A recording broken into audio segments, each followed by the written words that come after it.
Hey folks, welcome to Role of Law. Today I want to talk a little bit more about world building and how to create a setting that feels real to your players, and especially a setting where different parts of your world feel distinct from each other, because it can be difficult to create that feeling of differentness that separates one place from another, so that people actually feel that like when their character comes from this particular land, that they feel a connection to that land and they feel that it is a unique place.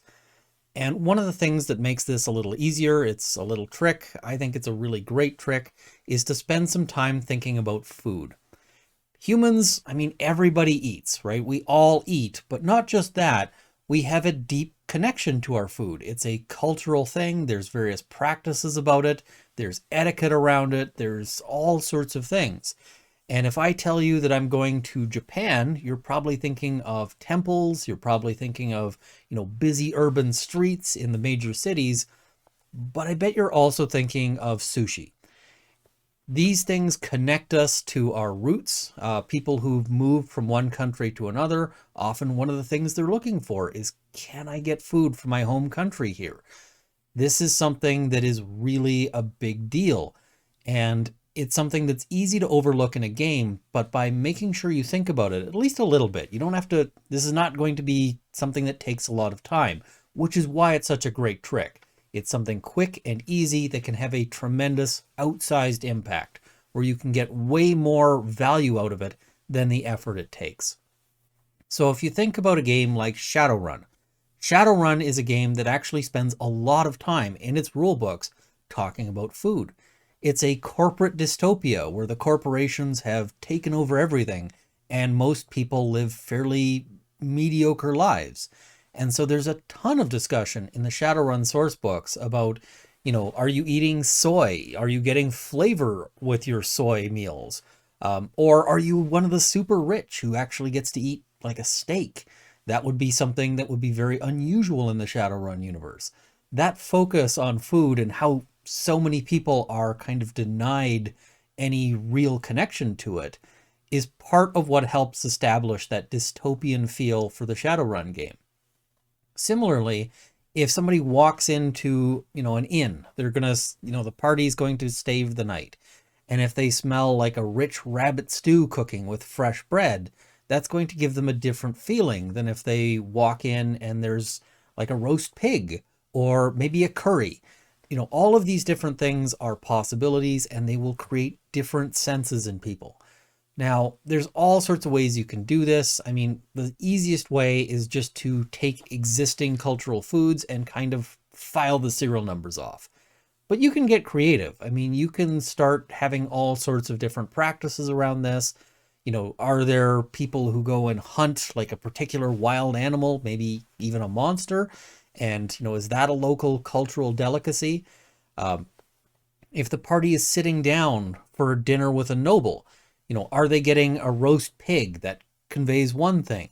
Is it going to be some, 20-course meal where each course is, a tiny little thing and they've got to eat it with 62 different forks and knives and whatever else? That conveys something else. Is it some weird delicacy that maybe, might be off-putting to people? In the real world, caviar and so forth are not universally considered delightful. Balut is sort of one of those things that if you are from the area, it's probably a delicacy, and for many other people might be a little bit more of an unusual food. What about spice? How well does a particular area like spicy food? Does a particular area avoid it?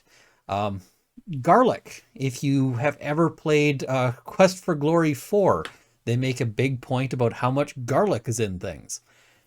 All of these things can really help create a feel. And you don't just have to do this, or this isn't just an option as a DM where you're getting to choose this.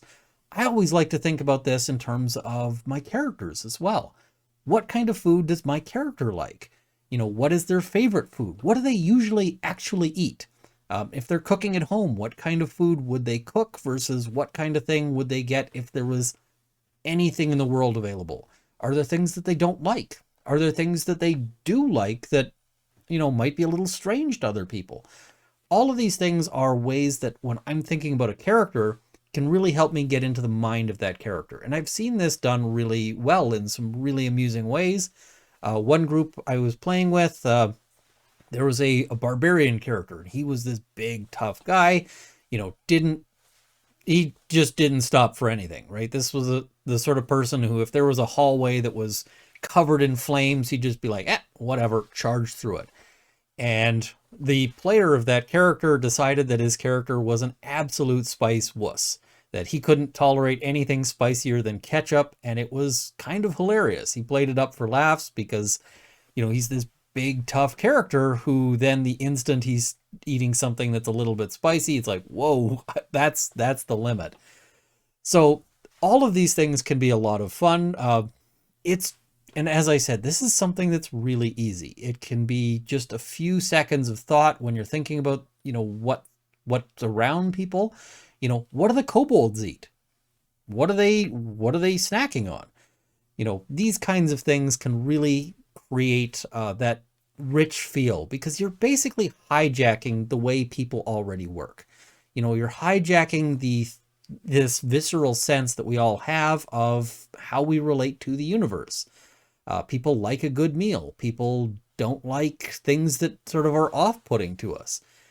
I hear DMs saying, how come the characters that I'm running this game for, they are effectively millionaires. They've got tons and tons of gold, and yet they always just go, oh, well, we'll stay at the cheapest inn possible. Well, maybe that's what they're looking for. But often, it's just people don't really feel that there's a difference between those things. They're not feeling, sort of as an emotional thing, they're not feeling the gap. Whereas I feel the difference between staying in a 5-star hotel and staying in a place that, is pretty mediocre. And so if you say, hey, you walk in here, they serve you a bowl of really thin stew and there's something wriggling in it, then people start to go, maybe this isn't the place I want to stay at. Maybe I'd like the place that's got the feather beds and not the place where I get weevils in my stew. It's, I think this is really something I think about. It's something I put a fair bit of effort into. So when I think about, my campaign setting, what do people eat is a question I'm always going to be sort of at least putting some thought into.